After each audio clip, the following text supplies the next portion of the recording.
Assalamualaikum warahmatullahi wabarakatuh.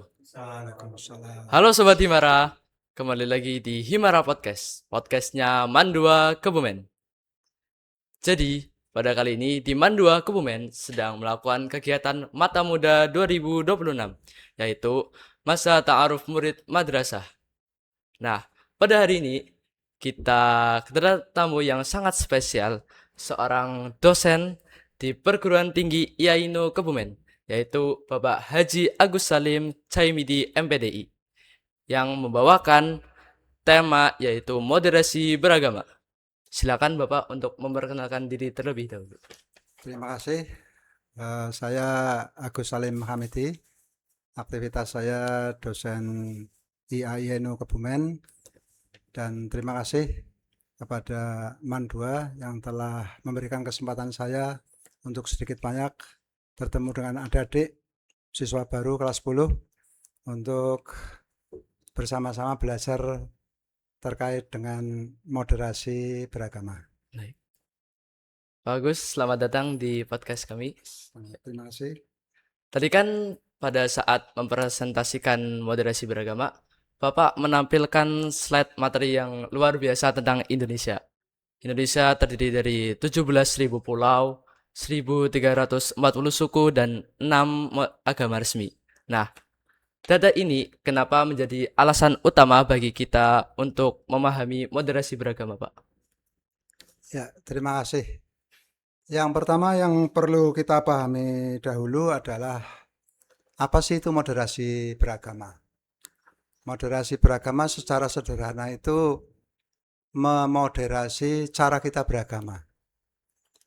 Memoderasi itu menyeimbangkan cara kita beragama. Kita umat Islam beragama Islam, kita berusaha untuk menyeimbangkan di dalam cara kita beragama, ya, tidak berlebihan, tapi juga sebaliknya, tidak sembarangan menjalankan perintah Allah dan meninggalkan larangan Allah. Kemudian moderasi beragama itu sebenarnya juga tentang cara mengamalkan, memahami, kemudian melaksanakan ajaran agama kita, agama Islam secara seimbang, secara adil, kemudian tidak ekstrim, tidak berlebihan, ya, dan sekaligus tetap menghormati hak-hak orang lain. Yang bisa jadi hak-hak itu adalah berbeda agama dari agama yang kita anut. Itu moderasi beragama, kurang lebih seperti itu. Oke, terima kasih Pak. Jadi moderasi beragama itu bukan mengurangi keyakinan ya Pak? Sangat tidak. Ya, justru malah moderasi beragama itu bagaimana kita menjalankan agama kita, melaksanakan perintah-perintah Allah secara seimbang, tidak berlebihan. Contohnya begini, kita sholat, ya, sholat itu karena saking sukanya sholat sampai setengah jam misalkan, sholat zuhur setengah jam, itu kan ya mungkin berlebihan lah ya. Ya. Mungkin yang wajar-wajar aja, seimbang, adil. Karena apa? Yang jamaah dengan kita mungkin banyak orang yang sedang bekerja, yang harus berurusan dengan hal yang menuntut kecepatan waktu, sehingga mungkin 5-10 menit sholat sudah cukup lah.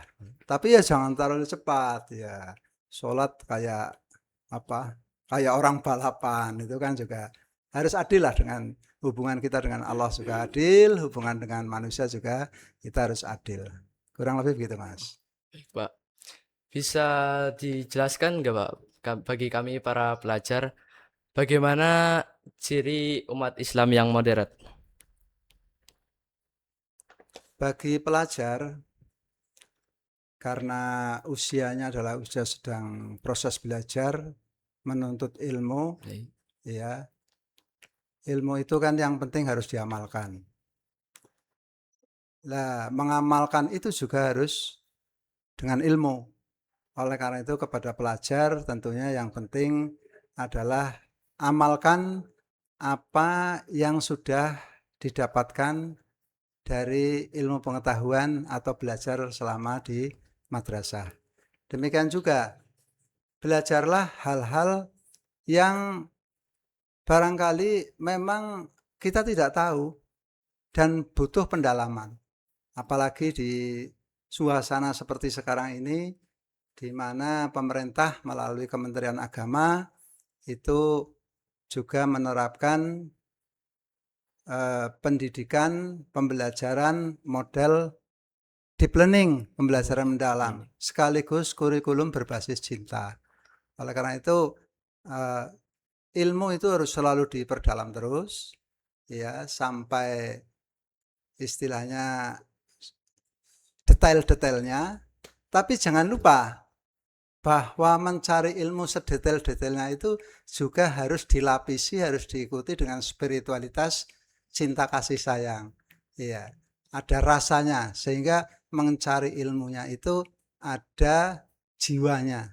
Tidak sekedar mencari saja tapi bobotnya tidak jelas atau kurang berbobot. Oleh karena itu melalui madrasah ini sudah selayaknya pelajar justru akan mendapatkan banyak ilmu yang berbobot, yang bernuansa kasih dan sayang bagi umat di dunia ini. Oke, Pak. Baik. Semoga pelajar bisa menerapkan nilai-nilai tersebut ya, Pak. Kita harapkan begitu. Tapi pada zaman ini, tantangan terbesarnya itu adalah digital. Jadi, di dunia digital itu, hoaks-hoaks keagamaan mudah tersebar. Menurut Bapak, mengapa isu keagamaan ini mudah dimanfaatkan oleh kelompok ekstrim untuk memunculkan isu perpecahan itu, Pak? Ya, terima kasih. Memang isu yang bersumber atau berbasis pada isu keagamaan itu memang sensitif, ya, gampang tersulut, gampang disulut. Ya, di era yang sudah maju seperti sekarang ini serba cepat, era digital, tentunya informasi berjalan sangat cepat, berjalan sangat cepat sedemikian sehingga informasi itu akan mengalir setiap hari. Hampir-hampir aliran informasi itu jadi kayak sampah. Ya, jadi kayak sampah. Termasuk apa? Isu-isu terkait dengan keagamaan. Contohnya apa? Misalkan ada dai yang dakwah, kemudian dakwahnya dipotong-potong. Ya, dipotong-potong sehingga kemudian potongan itu menimbulkan perpecahan atau persoalan di tengah masyarakat. Nah, ini pelajar juga harus memahami, jangan sampai pelajar kemudian termakan begitu saja oleh informasi yang terpotong-potong ini.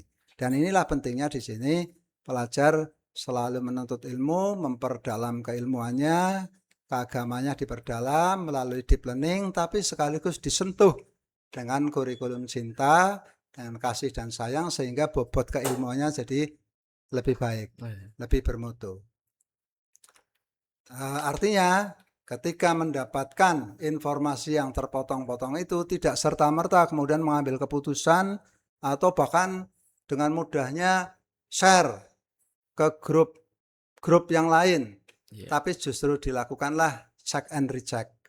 Ya, sekarang check and recheck sudah gampang sekali, banyak aplikasi, banyak kesempatan untuk bisa melakukan check and recheck, dan saya yakin pelajar pasti paham betul tentang bagaimana harus melakukan check and recheck, karena kehidupan pelajar sekarang sudah sangat dekat dengan dunia digital, dengan dunia media sosial, dengan dunia internet, hampir menjadi makanan sehari-hari. Itu, Mas. Oh, baik, Pak. Jadi di media sosial ini kita sangat mudah ya, Pak, untuk mendapatkan informasi. Tetapi juga bisa sangat mudah untuk menerima hoaks dari potongan-potongan video atau ceramah-ceramah itu. Nah, apa sih Pak langkah konkret yang harus kita lakukan agar kita tidak mentah-mentah menerima informasi tersebut atau menyebarkan informasi tersebut kepada orang lain? Terima kasih. Memang tantangan saat ini itu salah satunya itu hoax tentang isu-isu keagamaan. Isu-isu ini sangat sensitif. Contohnya itu tadi berita palsu, kemudian ceramah-ceramah yang dipotong-potong, kemudian membuat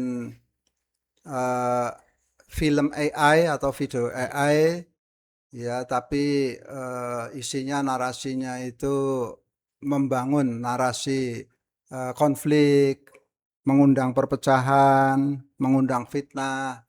Dalam situasi yang seperti ini, kita memang sebaiknya bersikap tenang dulu, ya, lakukan tabayun, ya, mohon keterangan, ya. Kemudian yang tidak kalah pentingnya adalah melakukan check and recheck. Kemudian secara teknis juga tidak gampang melakukan share. Ya, sebentar-sebentar share, isinya nggak jelas.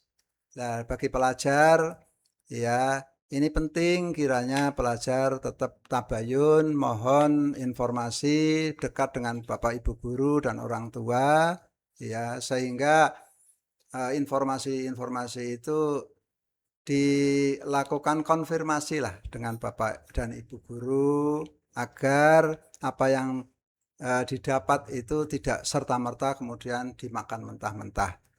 Bapak Ibu guru itu penting sebagai orang tua kita di madrasah, itu kita libatkan untuk bagaimana kita mohon penjelasan, mohon keterangan agar kita mendapatkan pencerahan dari Bapak Ibu guru kita.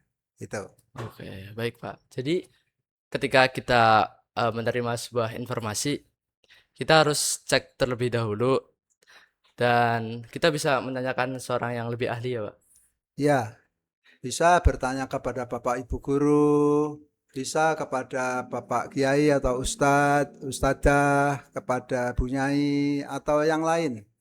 Ya, di era yang seperti ini sumber ilmu sebenarnya banyak. Bahkan melalui browsing pun sebenarnya bisa ditanyakan tentang hal-hal yang sedang berkembang pada saat sekarang ini. Sehingga kita tidak terjebak pada yang namanya over fanatisme. Ya, fanatisme berlebihan. Ya. Contohnya apa? Contohnya merasa paling benar. Iya, paling benar. Ya, contohnya merasa kita paling benar, paling pintar, paling bisa, bahkan mungkin nyuwun sewu paling islami. Ya. Sehingga kita kemudian terkena penyakit mudah menyalahkan. Seakan-akan orang lain itu salah karena tidak sama dengan kita. Ini over fanatisme. Ya, over fanatisme ini biasanya kita harus jangan sampai kita terjebak pada over fanatisme ini. Kita perdalamlah ilmu kita. Ya, jangan mudah begitu saja membangun narasi atau membangun penjelasan-penjelasan narasi yang tidak sehat, justru malah merusak wajah daripada diri kita bahkan agama kita. Oke. Berarti telah banyak ya terjadi sikap over fanatisme, yaitu tentang merasa dirinya paling benar dan menyalahkan orang lain. Nah, bagaimana sih Pak cara membedakan antara sikap fanatik dan dengan taat pada keyakinan? Fanatik itu kan sebuah pemahaman tentang, jadi fanatisme itu pemahaman yang membuat seseorang itu bersikukuh untuk memegang prinsip itu. Sementara satunya lagi tadi apa? Taat pada Taat beragama. Taat itu kan tongat. Tongat itu lebih kepada mengikuti perintah, ya. Taat itu identik dengan takwa, mengikuti perintah Allah, imtisalul awamir wajtinabun nawahi, ya, mengikuti perintah Allah dan meninggalkan larangan-larangan Allah, ya. Apa yang diperintah Allah kita lakukan, apa yang dilarang oleh Allah kita tinggalkan. Itu tentu beda dengan fanatik. Fanatik itu sebuah sikap mental yang merasa paling benar itu loh. Yep. Merasa paling benar. Ya boleh seseorang itu fanatik terhadap misalkan fanatik terhadap sebuah aliran musik misalkan. Ya silakan, tapi jangan sampai fanatisme itu kemudian menimbulkan bahwa aliran yang lain itu salah. Ya. Demikian juga dalam tata cara beragama ya. Jangan mengatakan bahwa ibadah atau sholat yang paling benar menurut saya itu yang seperti ini. Nah, itu fanatisme. Ya, tapi taat beda. Taat adalah bagaimana menjalankan perintah Allah dengan sebaik-baiknya, tapi juga meninggalkan. Jangan pernah lupa ya, bahwa meninggalkan larangan Allah itu termasuk meninggalkan apa yang membuat jadi ibadahnya gugur. Iya. Jangan sampai kita beribadah tapi malah ibadah kita jadi gugur. Jadi kita harus berpegang teguh pada keyakinan ya, tanpa merendahkan dan menyalahkan orang lain. Nah, Pak, kan dalam moderasi beragama ini terdapat nilai-nilai seperti tasamuh, tawazun, i'tidal. Nah, Pak, apa nilai-nilai yang paling tepat bagi pelajar, Pak? Sebenarnya nilai-nilai dalam moderasi beragama itu semuanya cocok buat pelajar, buat santri, buat yang muda, buat yang tua, termasuk buat Bapak Ibu guru, buat dosen, buat masyarakat secara umum lah, termasuk para pimpinan kita. Nilai-nilai moderasi beragama itu antara lain adalah tawasud. Tawasud itu kita jalan tengah. Jalan. Kita berada pada posisi tegak tengah, seperti wasit. Iya, wasit. Tidak ke sana, tidak ke sini, tapi kita berada netral, ada di tengah. Ini penting tawasud itu agar kita benar-benar menjadi pihak yang menyeimbangkan situasi. Itu tawasud. Demikian juga dalam persoalan misalkan kita berlebihan dalam urusan akhirat sementara urusan dunia ditinggalkan, itu juga kita jadi tidak tawasud. Ya. Demikian juga sebaliknya, kita urusan dunia berlebihan sementara urusan akhirat ditinggalkan atau disepelekan, itu juga kita tidak tawasud.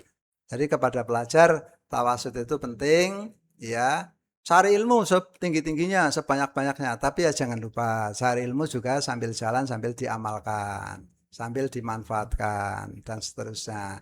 Kemudian ada tawazun. Tawazun itu menimbang dengan seimbang. Menimbang dengan seimbang agar bagaimana apa yang kita dapatkan itu timbangannya tepat. Ya. Jadi pertimbangan yang kita pakai itu adalah pertimbangan yang tidak berat sebelah, tapi seimbang itu.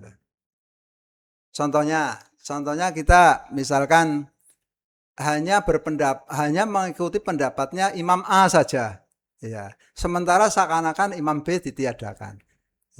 Itu juga jadi kita kurang tawazun, kurang seimbang. Gitu. Ya silakan. Kalau kita mengikuti satu pemikiran tapi menafikan pemikiran yang lain, jangan sampai seperti itu. Justru bagaimana kita pemikirannya, misalkan kita mengikuti pemikirannya Imam Sayuti misalkan, atau Imam Syatibi misalkan. Kemudian kita meninggalkan pemikirannya Imam Ibnu Ashur, itu ya jangan sampai seperti itu. Justru bagaimana mempertemukan pemikiran-pemikiran dari para imam itu menjadi penting agar kita tawazun. Kemudian i'tidal, kita juga harus bersifat adil. Adil sejak dalam pikiran.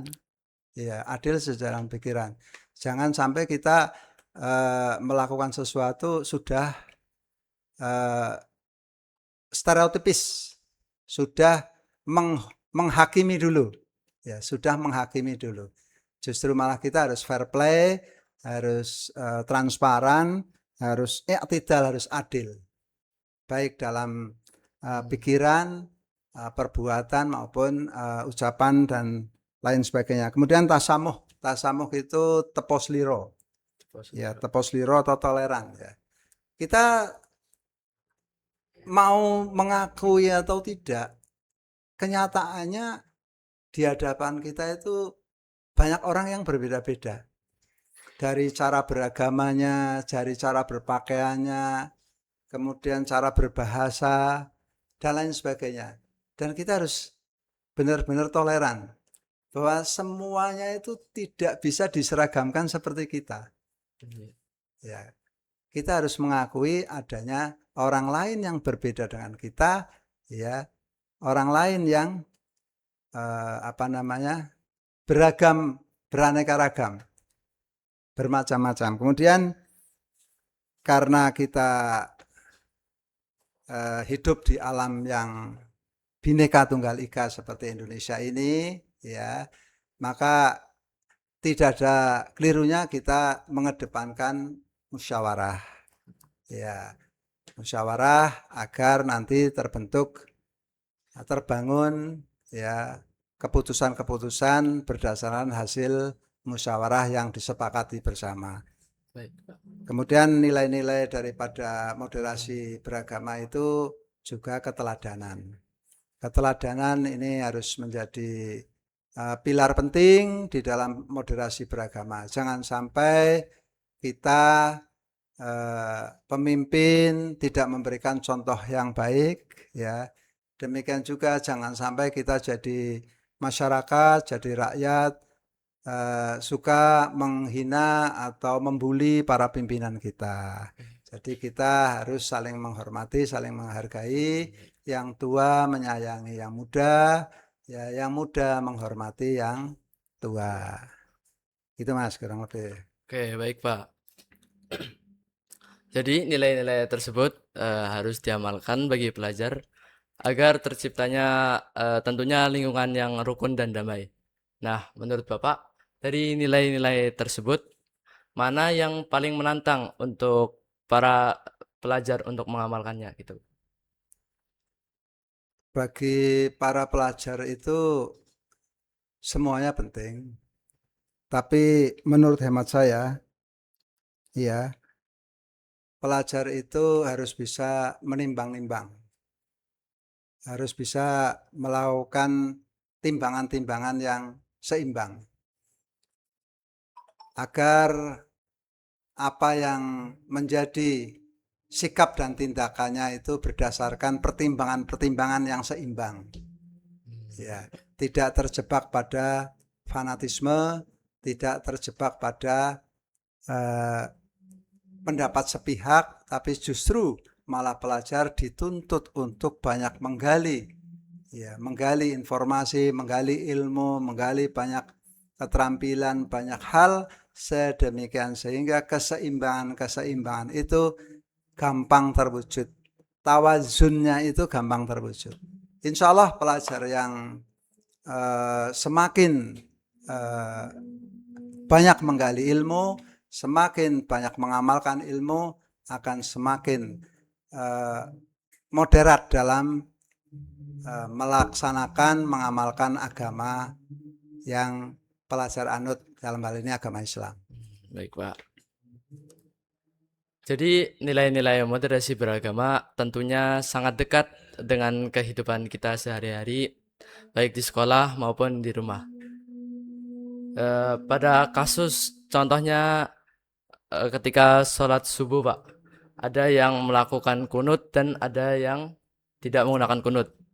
Nah, bagaimana sih Pak nilai-nilai moderasi beragama ini menjadi penengah untuk tidak menimbulkan ejekan atau bullying?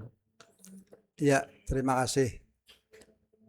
Di tengah masyarakat memang berkembang, ada umat Islam yang melaksanakan sholat subuh dengan berkunut, ada juga yang tidak, ada yang berkunut dengan zahar, suara keras, ada juga yang tidak. Ini menurut hemat saya hanya persoalan perbedaan cara ibadah, ya, dalam menjalankan fikih sholat subuh. Justru yang penting bukan perbedaan ini, tapi bagaimana umat Islam itu sholat subuh. Ya. Jangan kita perbanyak berdebat kamu kunut atau tidak, kamu kunut atau tidak, tapi masjidnya nggak pernah ramai. Iya, justru ini yang bahaya. Ya, tapi bagaimana yang kunut ya masjidnya rame, yang tidak kunut juga masjidnya rame. Jangan sampai malah ribut di persoalan kunut, masjidnya nggak rame semua. Kan ya. Jadi yang penting itu yang mana? Jadi persoalan kunut dan tidak kunut itu persoalan cara lah, persoalan cara mendekati perbedaan di dalam cara menjalankan fikih sholat subuh. Yang penting bukan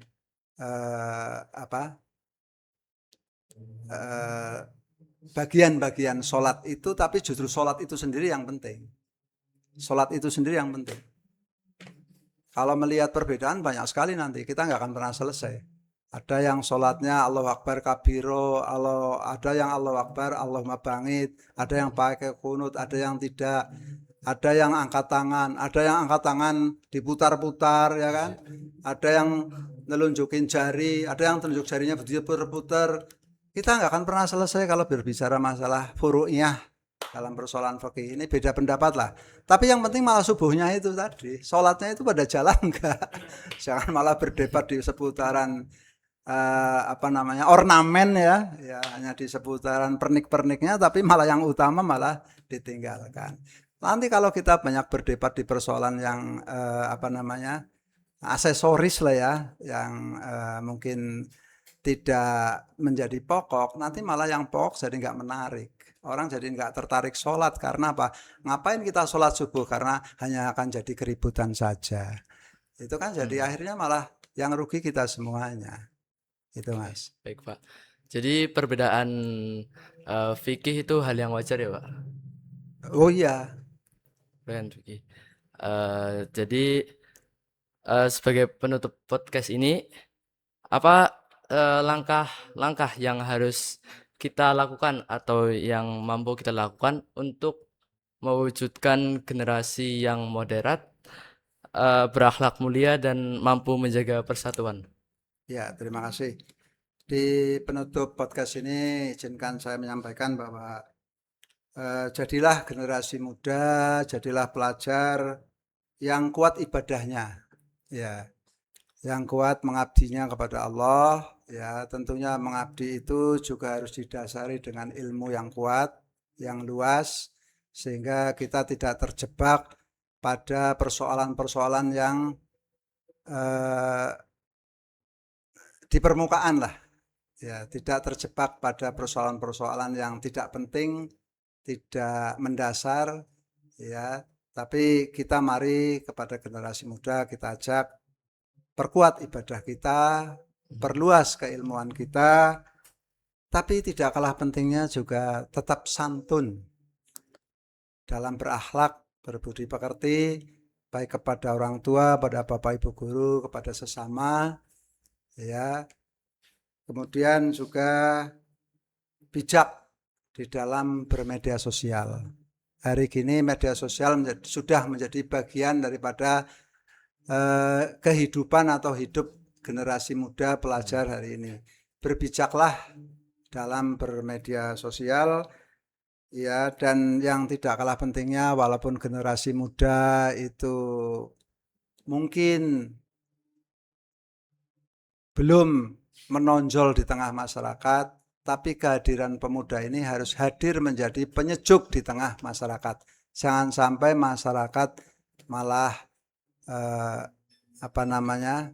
konflik atau pecah gara-gara anak mudanya itu tidak kompak atau tidak memberikan kesejukan di tengah masyarakat. Sekali lagi kepada generasi muda, mari kita senantiasa perkuat ibadah kita, perluas keilmuan kita, kemudian kita perbaiki akhlak budi pekerti kita, tetap santun kepada sesama, kemudian bijak dalam bermedia sosial, dan tentunya kita hidup di tengah masyarakat bisa menjadi penyejuk di tengah masyarakat kita, baik di sekolah, di rumah, maupun di lingkungan masyarakat kita.